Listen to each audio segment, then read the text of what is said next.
everybody. This is Football Psych, and I'm Coach. It is a large Sarge. Welcome to the show. Well, welcome to the show, everybody. And y'all know this is Football Psych, and we are bringing to you the Conference Championship weekend. I don't know why I was like even restarting the theme music there. Man, that's how screwed up I am. Anyway, this is Conference Championship weekend. The games that you see on here and the times provided are Central Standard Time. I don't know why I can't get Eastern Standard Time to show up, probably because I'm in Central Standard Time. That's just the way it shows up on my computer. But anyway, if you're on the East Coast, add an hour to these times. That's when it is. If you show up at 2 o'clock trying to look for the Patriots Broncos, you're going to catch a whole bunch of pregame for an hour. So it's on at 3 o'clock my time?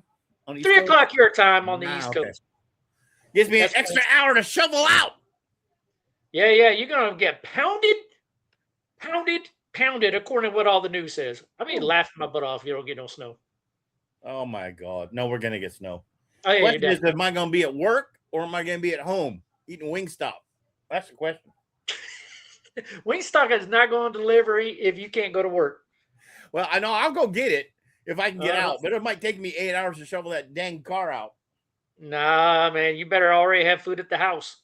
All right, everybody, well, we got a show to do here. We're going to obviously talk a little bit about the Broncos, Patriots game, the Rams and Seahawks game. But before that, we have news from around the National Football League that we got to get to, buddy.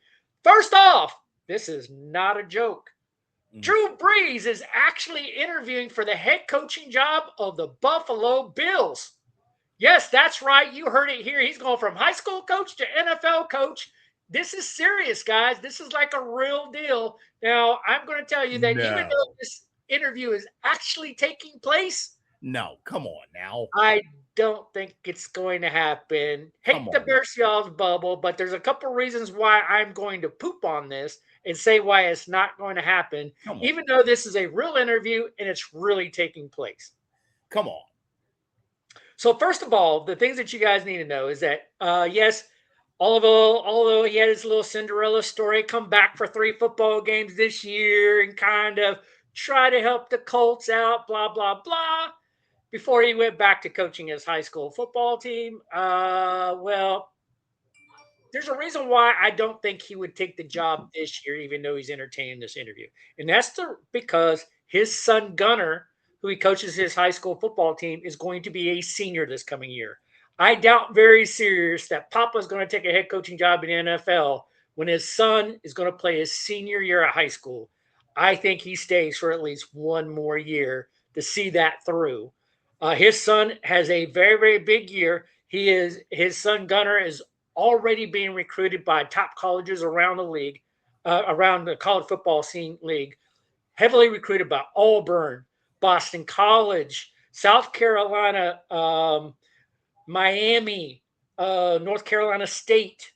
I think maybe Auburn might be the front runner in this, but we will see. So my prediction is he returns back to St. Michael's Catholic High School there in Fairhope, Alabama, and that he will not be taking this job. But I do find it very, very interesting. Another thing I find interesting there, Large Sarge, is that Josh Allen is actually sitting in on all head coaching interviews. Yeah, I heard he flew down to Florida. He flew down to Florida with the team to interview people in Florida. McDaniel, one of them. Yeah, that's crazy to me. Like, I've never heard of a quarterback also sit in on head coaching interviews. So I got 2 questions for you, Coach. Go for it. One, has any high school coach in the history of the NFL ever been interviewed for an NFL, like straight up from high school as a coach, right to the NFL? Have you ever heard of a high school coach interview straight up for an NFL head coaching job? No. To my knowledge, it's never happened. However, Drew Brees is different. He's okay. Well, so have you ever heard of an NFL player retire and become a high school coach and then interview directly for? No, that's never happened either. Yeah, this would be. Although there have been quarterbacks in the 30s. Like, I had to research this. I actually went back in the 1920s and 1930s. There was 5 coaches that were NFL quarterbacks that then went right into becoming a head coach when they were done playing. But we're talking 1920s, in 1930s the NFL. in the NFL. Back in the day, like when they So were it has wearing happened. leather helmets, you Yeah, know, but it has happened. Just it just has happened. It just hasn't happened since the 1930s, yeah. right? So like this is like in the modern day era, it's unheard of. I don't even see why would Rivers even do that interview? Why would he even do it? Just for fun, for Um, giggles and snippets? I think so. I think one, he likes the attention, but two, I actually think he actually is considering coaching. I think he's got the coaching bug. I could see And now. I could see him following his son and become a coach at the collegiate level. That makes a logical step. yeah, If I was it a would. college team, I'd say Phillip Rivers being a coach on our staff. Yeah, Yeah, I mean, I could see that too, right? Would he follow his son? I don't know. I think he's having fun coaching at the high school level, and I really don't see him doing it past his son graduating from high school. So then it's who just like, knows? well, what is he going to do next, right? No one If saw him playing football again and coming out of retirement. I Nah, mean, not at 40, he'll be 45 years old next yeah, year. he's prime coaching material at that age. Yeah, he's prime coaching material. I do think like some people will actually really consider him at some point. I don't like the idea of immediately going into a head coaching role just because he has the coaching bug. Wait, Um, I got something. I got something. I would like to see you be a coordinator first. It's week 8. Rivers is the head coach. Josh Allen throws his body for the end zone shot, gets his leg twisted. Rivers takes off his coaching hat, puts on his helmet, and comes in for Josh Allen and scores a touchdown. I'm all for it. I can see me like throwing down his microphone, like, give me a helmet, damn it. And then Josh Allen puts on the mic and the coaches and they switch places. Yeah, they actually meet like halfway across the field. Here, let me give you the handshake. You give me the helmet. We're switching jobs. Let's go. And the Bills finally win a Super Bowl. Super Bowl. Oh my god. Oh my god, that's freaking hilarious. Oh my Oh god. man.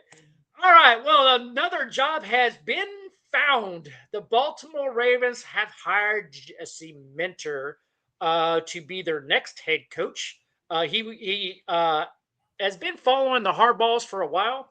He followed his brother Jim in some coaching jobs. He's been there with John since 2017. Like they've been around for a while, connected with the Hardballs. So why not replace him? Yep. Replace him there in Baltimore and take over to be the new Baltimore Ravens coach. I find that pretty interesting. So we will Well, he was the see. Ravens DC for a while. Yeah, So that makes sense. it does. So they know him. So like they've had plenty of time to vet the guy. So all right, in other coaching news, Christian Parker has been hired as the new defensive coordinator as of today for the Dallas Cowboys. And we've been talking about this for a couple of days now. The Eric Bieniemy pending hire for the Kansas City Chiefs to be their OC. Yeah, it was not a joke. And now it's official. That makes a lot of sense for them, I think. You do? For I don't think Bieniemy, Eric Bieniemy makes sense to anybody. I do. Coming back, yeah, I do. I think it makes a lot of sense for the Chiefs. I mean, Andy Reid must know how to use them. Absolutely, he does. Because they won Super Bowls when he was there. Yep. He left and has been horrible everywhere he went since then because he came to Washington, was horrible as a OC there. He went to Yep. college, was horrible there. Then he went to Bears and he was an assistant there, and he was just like, no, the Him Bears and Andy carried. Reid are dangerous together. The Bears were carrying him. So like maybe the only place to go back to was the Chiefs because he was horrible everywhere else. Andy Reid wouldn't have hired him if he wasn't. They know what they're doing together. They just click. They're you have certain matches. That's a match. It's a match. I don't understand it, but it's a match. What do you think about Christian Parker? I don't know anything about him. So I do know a little bit about him. He is a guy that Christian Parker is a guy that he went to college at Richmond. He played there. He was a defensive back. I know that he didn't have any pro career. He immediately went to after college. He stayed on as a DB's coach at the college level. Mm-hmm. He coached at Virginia State, at Norfolk State, went to Notre Dame, went to Texas A&M, and then he got his first break in 2019 as the Green Bay Packers defensive quality control coach. Right, because that's usually a good. If you're not an intern, that's usually a good entry level coaching job into the NFL. And did that for the Broncos. Then he became the defensive back coach at the Eagles before he became the Dallas Cowboys defensive coordinator, which he was just hired for. So he's going from the Eagles to the Cowboys. That's a good hire by them. So inside the division, I don't That's a like good inside hire. the division hires ever, but it's an inside the division hire. Yeah, that's a good hire by them. So we shall see. But Yeah, anyway, Christian Parker has made a life out of coaching since he left college. So it's pretty much been what his gig. It's what he does. yeah, I think that's a good hire by them. So Mm. we'll see. We'll see how we do because we got to face So- him twice a year if you're a Commander's fan. Do you have more coaching news? Because I got a nugget that came up on the What's your wire. nugget? Mike McDaniel. What about Mike McDaniel? He's interviewing with the Bills for their head coaching job. Yeah, I heard that too. So we shall After see. accepting the Chargers OC job. Yeah, he is accepted the Chargers OC job.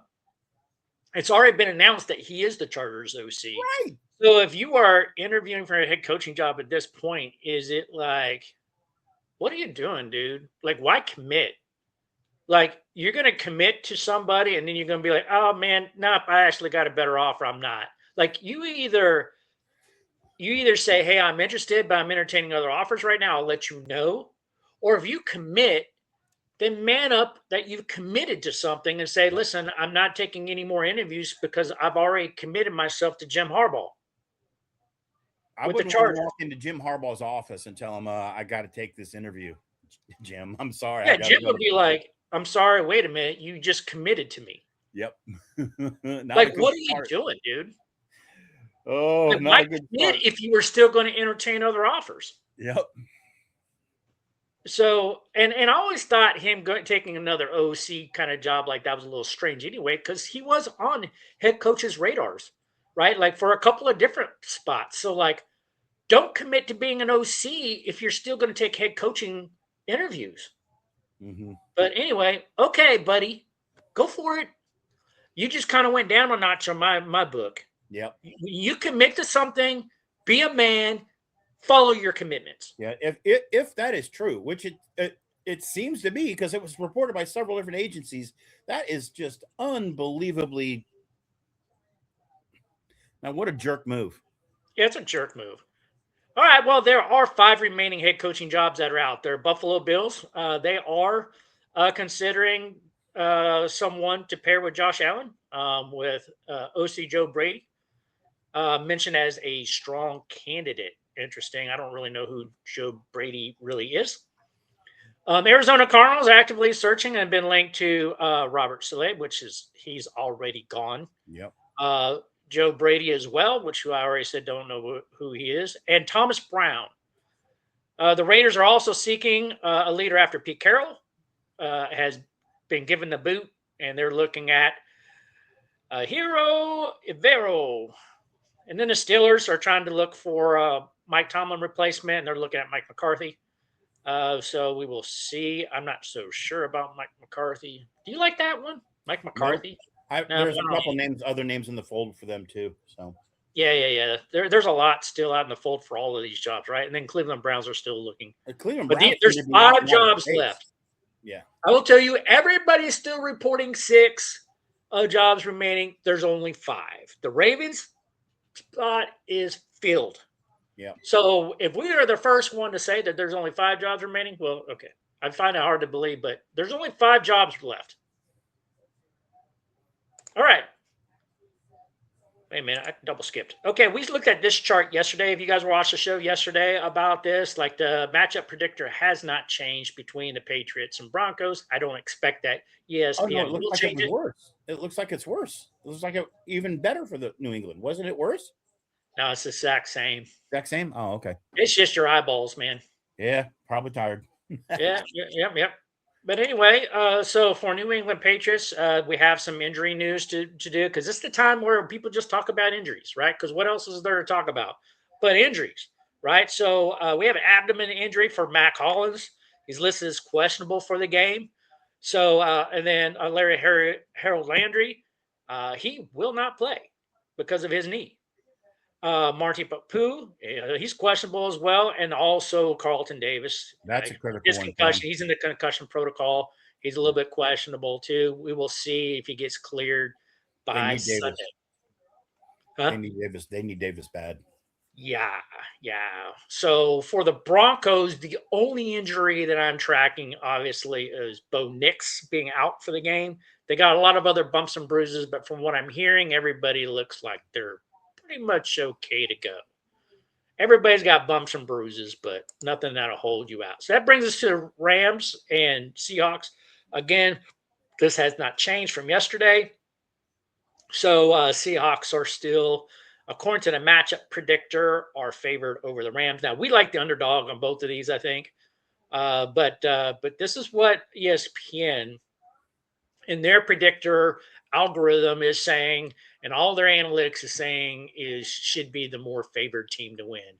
Mhm. Seattle at home here. So with that, the Rams do have some injuries. They have placed offensive tackle Rob Havenstein on injured reserve. He's been officially ruled out.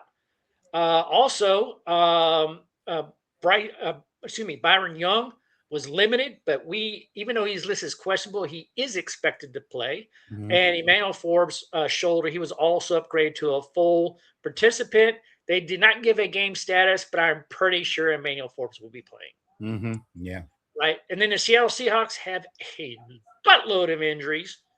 So Sam Darnold, Chardonnay. he does not carry any kind is an oblique, but he does not carry an injury designation. They kind of reported this. Sam Darnold, there's no problem with Sam. Sam will play. Fullback Robbie Oates, we see that he's been listed as questionable.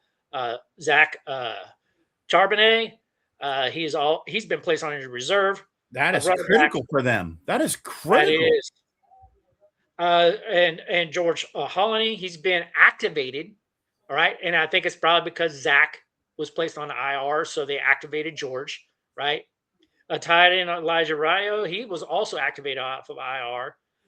Charles Cross with a foot, he actually returned to practice. I don't expect him to miss this game. He's already been removed from the injury report, so he's already good to go. Amari Knight, he's listed as doubtful, and usually doubtful players are usually means you're out, you're not going to play. All right, Josh Jones is questionable. He'll be a game time decision most likely, from what I'm kind of reading up on him on. Bryce Cabodu, he's placed on IR, he's out, and their linebacker Chaz Sherrod has also been ruled out. So a lot going on there for Seattle. All Well, that being said, they're still favored to win. I don't understand because losing Charbonnet makes them very one-dimensional. This means it's going to be Yeah. all over. It's going to be all over Sam Darnold, and if Sam Darnold is not 100% and they get to him, game's over. Oof. Sorry, So let's I don't see know what how other people are I don't know saying. how they're rated so highly with that, but whatever. Yeah, it makes you question it, right?